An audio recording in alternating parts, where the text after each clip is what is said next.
On a tous cette idée en tête. Il faut travailler dur, avoir un bon salaire, et la richesse, eh bien, elle suivra. Mais voilà, on connaît tous quelqu'un, peut-être même que c'est notre cas, qui gagne bien sa vie mais qui stresse à chaque fin de mois. Alors, comment c'est possible? C'est parce que le salaire, en fait, tel qu'on nous l'a vendu, c'est peut-être la plus grande illusion de notre vie financière. La question est posée. Et c'est justement ce qu'on va décortiquer ensemble. On va plonger dans la mécanique, souvent invisible, qui fait que même un très gros chèque à la fin du mois peut nous laisser en réalité à quelques semaines de la catastrophe.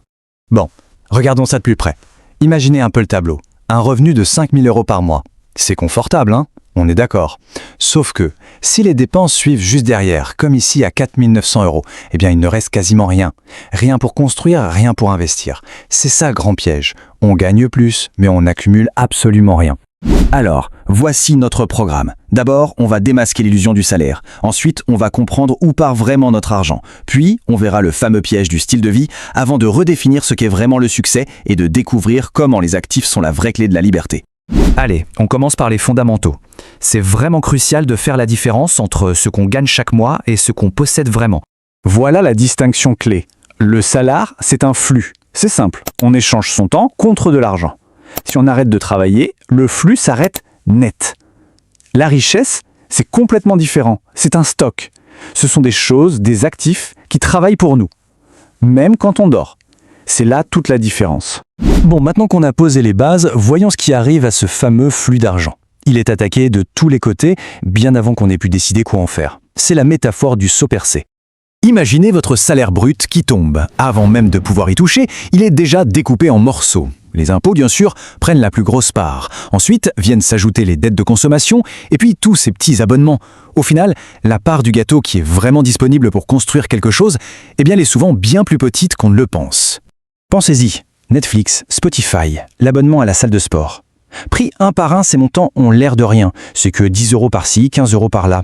Mais si on les additionne, ça crée une hémorragie silencieuse, une fuite constante dans le revenu. Ce sont des micro-paiements qui partent tout seuls et qui grignotent notre capacité à épargner sans qu'on s'en rende compte.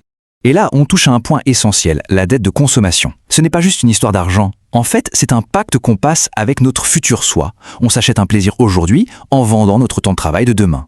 Chaque crédit auto, chaque paiement en 3 fois, c'est une petite chaîne qui nous attache un peu plus à un travail qu'on n'aime peut-être même pas.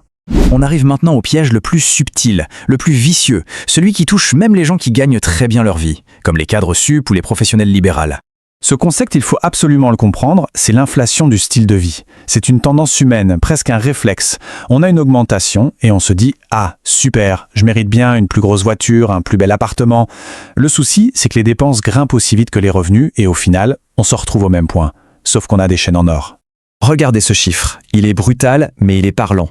Gagner 8 000 € par mois, mais avoir 7 800 € de charges fixes. La marge de manœuvre, c'est 200 €. C'est à peine plus que quelqu'un qui est au SMIC.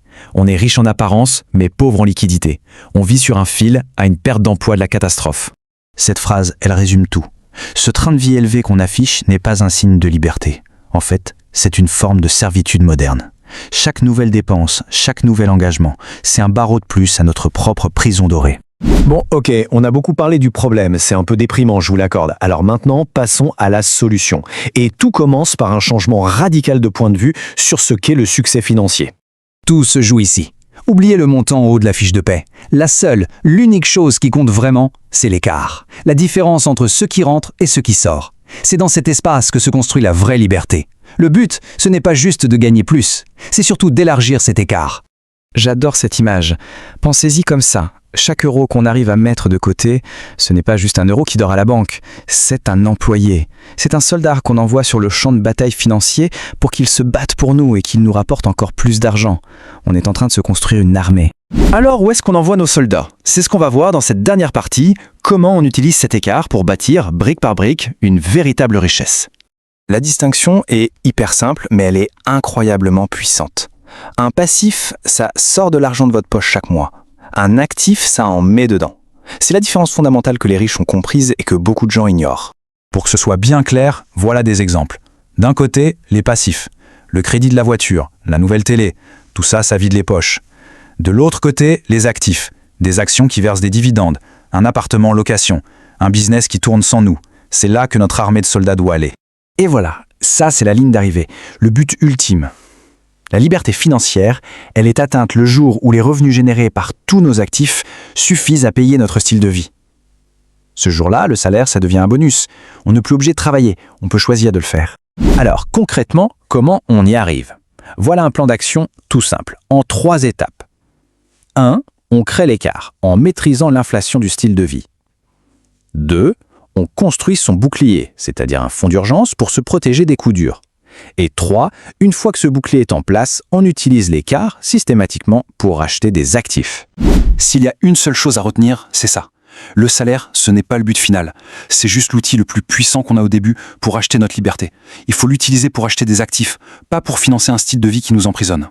Et donc, la vraie question à se poser ce soir, c'est celle-là. L'argent qu'on gagne si durement, est-ce qu'il est mis au travail pour construire notre avenir ou est-ce qu'il est juste consommé pour maintenir le présent? La réponse à cette question, elle pourrait bien tout changer.